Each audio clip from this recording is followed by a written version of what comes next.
Sholat, tapi pikiran melayang. Begini jawaban Rasulullah yang menggetarkan hati. Pada suatu majelis Rasulullah, suasana terasa begitu tenang. Para sahabat duduk melingkar menyimak setiap perkataan beliau dengan penuh perhatian.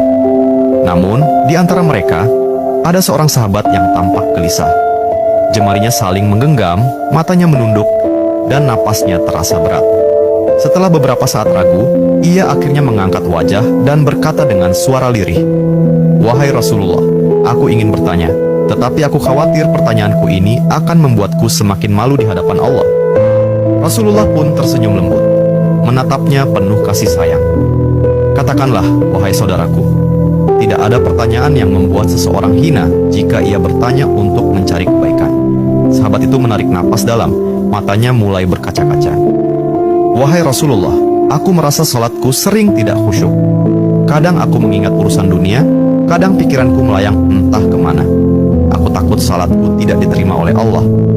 Apakah dengan salat seperti itu, aku tetap mendapatkan pahala?" Suasana majelis seketika menjadi hening. Para sahabat lainnya ikut menunduk, merasakan kegelisahan yang sama. Mereka tahu betapa beratnya pertanyaan itu. Namun, yang terjadi setelahnya benar-benar di luar dugaan. Rasulullah tidak langsung menjawab. Beliau menatap sahabat itu dengan penuh kelembutan. Lalu tiba-tiba air mata mulai membasahi pipi beliau. Para sahabat terkejut.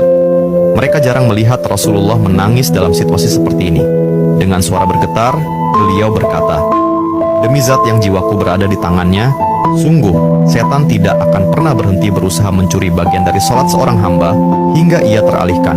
Tetapi ketahuilah, Allah tetap melihat usahamu." Rasulullah menarik napas dalam, lalu melanjutkan, "Wahai saudaraku, jika engkau meninggalkan salat hanya karena takut tidak khusyuk, maka setan akan menang. Tetapi jika engkau tetap berusaha salat meski pikiranmu teralihkan, ketahuilah bahwa setiap kali engkau berusaha kembali kepada Allah dalam salatmu, saat itulah Allah menyambutmu." Mendengar itu, sahabat tersebut tak mampu menahan tangis. Begitu pula para sahabat lainnya.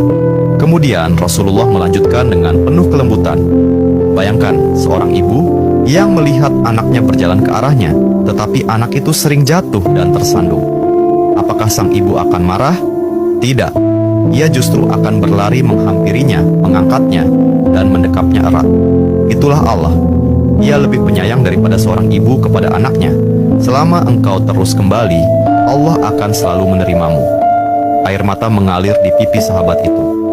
Kata-kata Rasulullah begitu menusuk hatinya. Sejak hari itu, ia tidak lagi putus asa dalam sholatnya. Ia tetap berusaha khusyuk dan setia